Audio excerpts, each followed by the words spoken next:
Bagi orang Islam, Al-Quran itu disepakati sebagai pedoman hidup sepanjang masa. Di surat Al-Jathiyah ayat 20 ada potongan ayat yang bunyinya hadza basyirul linnas wa huda wa rahmatul liqaumin yuqinun. Jadi katanya Quran ini adalah pedoman bagi manusia, petunjuk dan rahmat bagi yang meyakininya. Jadi emang di Qurannya sendiri itu ada klaim kalau Quran itu pedoman hidup dan emang sering diulang gitu. Al-Quran itu hudan, petunjuk ya bagi yang meyakini. Nah, jadi forbidden questions kali ini adalah apakah Al-Quran memang bisa jadi pedoman hidup sepanjang masa? Karena menjadikan Quran sebagai pedoman hidup itu menyangkut keyakinan dan idealnya kita semua bebas untuk meyakini apapun. Jadi sebenarnya sih jawaban dari pertanyaan apakah Quran bisa jadi pedoman hidup sepanjang masa itu mungkin ya bisa aja karena terserah kali ya. Karena kan bebas mau percaya atau enggak. But well, ada nih beberapa bahan pertimbangan sebelum mengutip, mengimplementasi, menjadikan pedoman hidup atau buat supaya tahu aja juga nggak apa-apa sih. Oke, jadi yang perlu dipertimbangkan adalah sebagai berikut. Pertama, penting untuk aware kalau periode Al-Quran turun itu hampir selama 23 tahun. Dan dalam kurun waktu itu dinamika sosial politik naik turun. Ada perang, ada damai. Itu kenapa ada ayat-ayat yang kesannya kontradiktif padahal sebenarnya beda konteks.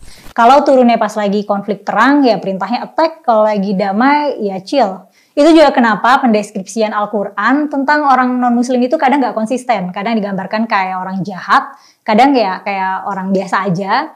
Dan ada ayat yang bilang kalau misalnya orang non-muslim itu bisa dapat pahala juga.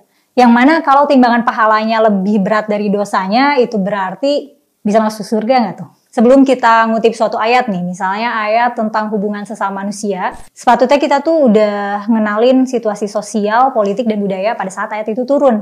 Apakah itu masa perang atau damai? Apakah saat itu muslim sudah menjadi mayoritas dan memegang kuasaan? Atau masih minoritas dan tertindas? Jika kita ingin mengutip tentang relasi pernikahan Nabi misalnya, kita harusnya cek lagi nih, apakah saat itu Nabi masih beristrikan Khadijah, satu orang, atau beristrikan Aisyah, atau saat itu sudah mempraktikkan poligami.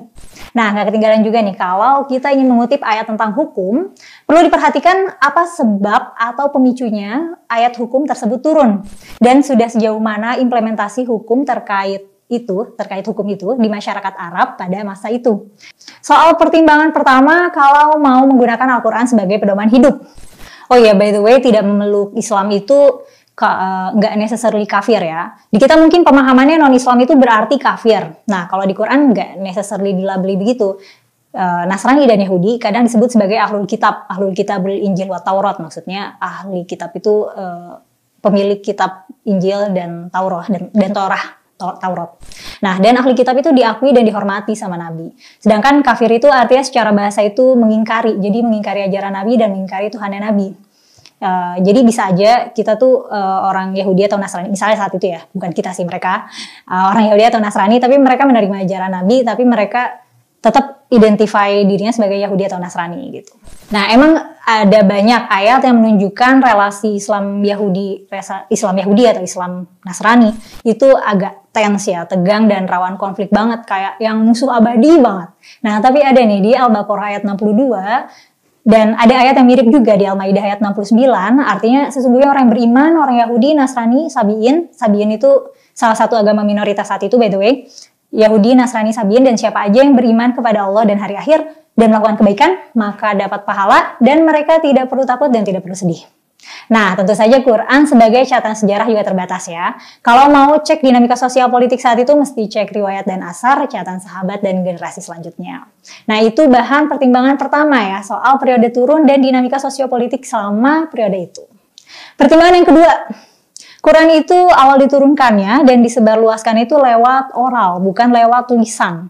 Jadi kita harus ingat bahwa bentuk asli Al-Quran itu bukan tulisan, tapi lisan yang disampaikan dari Nabi Muhammad secara oral, yang berarti ayat-ayat Quran itu tuh diperdengarkan dan dimengerti oleh masyarakat ketika itu dengan bahasa lisan, bukan bahasa tertulis. Nah, sekarang kita tahu kan Quran itu bentuknya buku yang udah disusun rapih ya. Nah, sebelumnya pas zaman Nabi, Quran itu justru dilarang untuk ditulis karena takut tercampur sama tulisan lainnya. Jadi budayanya memang mendengar dan menghafal. Quran tuh baru disusun rapi setelah Nabi wafat dan rampungnya baru pas pemerintahan Utsman.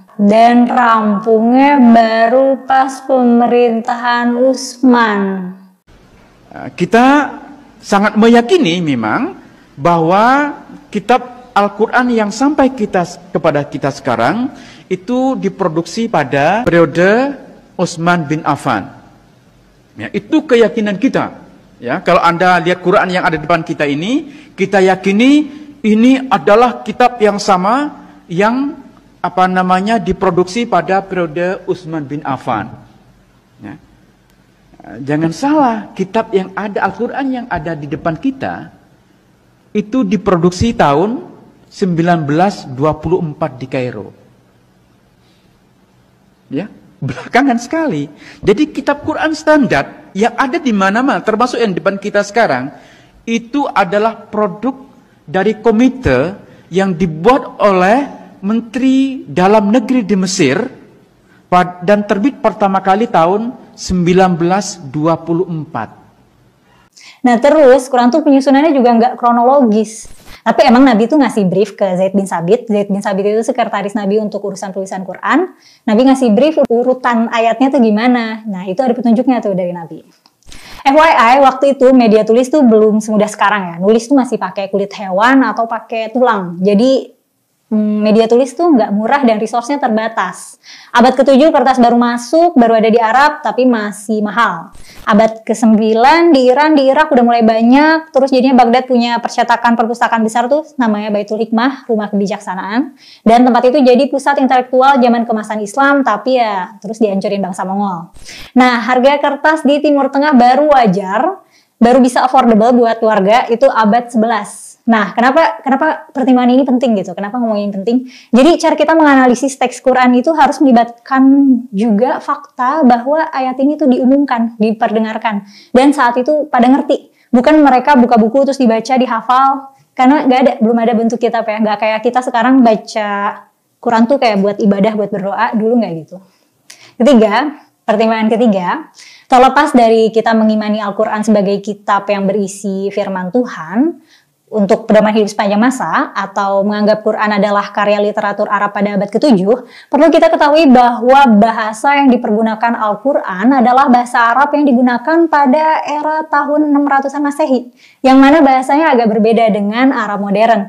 Orang yang native speaker bahasa Arab itu belum tentu bisa ngerti Quran. Jadi untuk bisa memahami Quran gak cukup ngerti bahasa Arab Quran aja, tapi butuh pendalaman lebih juga. Karena ada ayat-ayat yang gak literal, yang bentuknya syair dan puisi, kisah dan percakapan, ada retorika dan perumpamaan juga. Jadi punya banyak kosakata dan ngerti nahwu sorof tuh nggak cukup, butuh belajar balaghah dan ilmu mantik juga. Jadi kalau nahwu sorof itu kan kayak grammar ya, kaidah tata bahasa Arab gitu. Kalau balaghah tuh kayak pemahaman bahasa yang lebih kontekstual dan situational. Nah, orang Arab zaman Nabi itu appreciate syair, jadi bersyair itu adalah skill yang sophisticated. Mereka mengapresiasi keindahan bahasa, tapi ya jadinya cara mereka berkomunikasi tuh nggak selalu straight to the point. Dan orang yang hidup jauh setelah zaman itu kayak kita, butuh belajar lebih untuk bisa paham. Quran juga gitu. Quran sangat diapresiasi karena salah satunya karena keindahan bahasanya. Dan untuk bisa memahami keindahan bahasanya, ya PR-nya itu. Kita harus belajar bahasa Arab Quran dan seperangkat ilmu bahasa Arab lainnya deh. Pertimbangan keempat, penting juga membedakan periode Mekah dan Madinah. Kita bisa lihat di lembaran Al-Quran ada label-label Makkiyah dan Madaniyah pada surat-suratnya. Yang berarti turunnya di Mekah atau Madinah. Tapi itu pun masih generalisasi banget. Karena ada juga ayat yang turun di luar kota Mekah dan Madinah. Ada juga ayat yang turunnya di perjalanan gitu. Jadi bukan di Mekah, bukan di Madinah. Nah terus dalam satu surat tuh bisa aja sebenarnya separuh turun di Mekah, separuh turun di Madinah. Nah biasanya ayat Mekah ini pendek-pendek, mirip syair, isinya mengajarkan tentang konsep keimanan dan ketuhanan, sedangkan ayat Madinah biasanya ayat panjang yang sudah membahas ranah hukum dan gaya hidup Islami. Nah, apa pentingnya memahami ini? Karena situasi sosial di Mekah sebelum hijrah dan Madinah setelah hijrah itu kondisinya sama sekali berbeda. Di Mekah, Muslim relatif sedikit jumlahnya dan didiskriminasi. Sedangkan di Madinah Muslim sudah berbentuk komunitas besar dan yang non-muslimnya juga udah chill, bisa hidup berdampingan sama yang muslim. Makanya wahyu Allah mengatur regulasi untuk orang-orang secara umum. Salah satu penandanya tuh ayat Makkiyah, seruannya biasanya ya ayyuhalladzina amanu, wahai orang-orang beriman. Kalau ayat Madaniyah itu seruannya ya ayyuhan nas, wahai segenap manusia. Nah, Kemudian pertimbangan selanjutnya nih, pertimbangan kelima. Ada di Quran tuh ada konteks atau konsep yang nggak bisa relevan lagi. Misalnya hukum yang menyangkut perbudakan. Udah nggak ada perbudakan sekarang. Pernah tuh ada penceramah seleb yang bilang dalam Islam perbudakan itu boleh, menggauli budak itu boleh. Ya itu waktu itu. Karena emang perbudakan kan waktu itu udah ongoing ya. Dan bukan ajaran Islam enablernya. Justru Nabi bikin perbudakan jadi nggak populer lagi. Bukan berarti karena hukum yang meregulasi orang merdeka dan orang budak itu ada di Quran, terus kita harus menghidupkan lagi kultur jual beli orang ya. Nah, Nabi ini discourage perbudakan bukan dengan cara melarang praktik perbudakan secara langsung. Mungkin concern soal konsekuensi ekonomi yang mungkin nanti bakal kolaps gitu. Karena kan memiliki budak sama aja kayak kita punya karyawan tapi nggak perlu kita gaji. Kalau banyak bisnis yang bertopang sama tenaga kerja budak, terus perbudakan tiba-tiba haram, nanti ekonomi nggak stabil. Nah mungkin itu makanya Nabi nggak ngelarang, tapi Nabi mendorong para pemilik budak untuk memerdekakan budak yang mereka punya. Diangkat menjadi karyawan yang digaji atau dinikahkan atau dibebaskan sehingga terangkat derajatnya setara sama manusia yang bebas merdeka. Keberhasilan Nabi dengan cara ini tuh terbukti ketika Mekah dan Madinah akhirnya bersih dari perbudakan sama sekali. Bahkan beberapa orang yang dulunya budak alias hamba sahaya jadi tokoh sejarah Islam yang penting gitu, kayak Bilal bin Robah dan Maria Qibtiyah, istri Nabi. Oke. Lanjut lagi ke berapa sekarang? Pertimbangan ke-6. Pertimbangan ke-6 itu ada ayat yang nggak bisa dipakai lagi karena waktu itu bentuknya masih tahapan. Ada ayat Al-Quran yang membolehkan kita minum minuman memabukkan kecuali kita hendak melaksanakan sholat.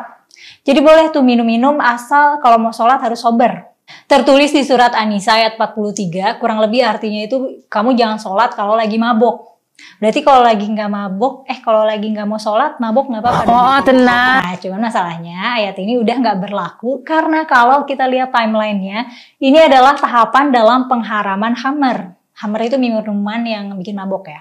Nah, jadi yang tadinya boleh minum kecuali kalau mau sholat, jadinya nggak boleh sama sekali. Di Al-Maidah ayat 90, minum-minum tuh udah dikategoriin kelakuan setan dan kita harus menjauhi. Kalau kita cuma fokus ke teks, kan konteks ini jadi miss ya, rawan salah paham. Ya apalagi Quran nggak disusun secara kronologis. Oke, pertimbangan terakhir nih, satu lagi, ke-7. Jadi gini, dulu tuh hukum Islam nggak terstruktur kayak sekarang. Masih mengandalkan sumber otoritas tunggal yang berpusat di Nabi Muhammad.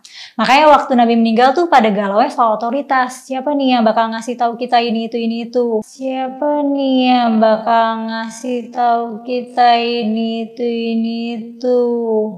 Saya katakan ada masalah di dalam sejarah Islam sendiri bahwa kodifikasi hukum Islam itu tidak dilakukan oleh lembaga atau institusi resmi negara, tapi itu personal, pribadi Imam Syafi'i, pribadi Imam Maliki, pribadi Hanafi, pribadi Hambali, Maliki, Hambali, Hanafi, Syafi'i, pribadi-pribadi yang hasil studinya saling bertabrakan, saling berbeda sama sekali. Makanya kalau di TV saya sering bilang gini adik-adik, kita ini semua bukan penganut agama sebenarnya. Kita ini adalah penganut tafsir-tafsir agama. Maka kita kemudian semua berbeda-beda. Sesama agama Islam pun tafsirnya berbeda-beda. Makanya kita ini adalah penganut tafsir-tafsir agama. Kalau kalian tanya saya, Islam ini agamanya apa? Islam. Ada pertanyaan lanjutan, NU apa Muhammadiyah? Sunni apa Syiah? Belum bicara manhaj, belum bicara ijtihad, belum bicara mazhab. Syafi'ikah, Malikikah, Hanafikah, Hambalikah? Ini tafsir-tafsir semua. Sesama Islam, sesama Syafi'i, sesama NU pun masih ada yang satu pengusung khilafah, yang satu bukan. Ini tafsir lagi. Pertengkaran antar umat Islam itu sudah dimulai sejak Nabi Muhammad meninggal dunia. Pada detik pertama sudah pecah kongsi. Persatuan umat Islam sudah pecah kongsi pada detik pertama Nabi meninggal dunia. Sampai 3 hari Nabi tidak ada yang mengkafani. Ya, 3 hari, betul? Ya, 3 hari. Apa yang terjadi? Mereka rapat di Saqif Bani Sa'diyah, berebut khilafah. Dan hasilnya apa? Abu Bakarnya mati diracun, Umarnya mati dicubles, Utsman mati dibacok, Ali diinjek-injek, anaknya Husain dipenggal kepalanya buat bal-balan. Baru pas di generasi Imam Syafi'i dan para imam mazhab lainnya, beliau-beliau ini mengkonstruk metodologi dan framework yang mereka sintesis dari Quran dan hadis. Jadi baru tuh ada ilmu fikih, usul fikih, ilmu tafsir, ilmu hadis, dan jadinya orang bisa belajar nih segala metodologi yang udah disusun imam mazhab. Yang mana kalau orang itu belajar, dia jadi ngerti gimana framework ulama, dan kalau ada masalah kontemporer, dia bisa berfatwa menggunakan metode dan framework legasinya imam mazhab tadi. Nah, cuman karena beban belajarnya berat, biasanya di zaman modern dibikin jadi lembaga yang menaungi ulama secara kolektif gitu. Kalau di Indonesia kayak MUI, Majelis Ulama Indonesia.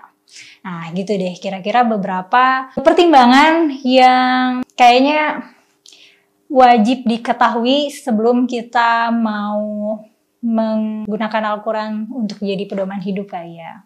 Oke, segitu dulu. Kalau ada pertanyaan atau sanggahan, feel free untuk komen ya. Sebenarnya emang sih bebas untuk komen apa, tapi alangkah baiknya bisa komentar yang beradab gitu, kayak manusia modern yang sudah civilized, yang sudah melalui proses peradaban modern. Tulisan itu kan medium yang merefleksikan sikap dan pikiran seseorang, by the way. Apa yang kamu tulis itu menggambarkan kamu. Nah, aku akan sangat appreciate kalau komennya sivil, tapi kalau nggak bisa atau nggak mau juga nggak apa-apa. Terus karena ini channel baru ya, feedback dari kamu akan berguna sekali buat aku. Dukungan dalam bentuk like, share, dan subscribe juga akan sangat berarti buat aku. Makasih sudah menonton Forbidden Question kali ini, aku pamit dulu.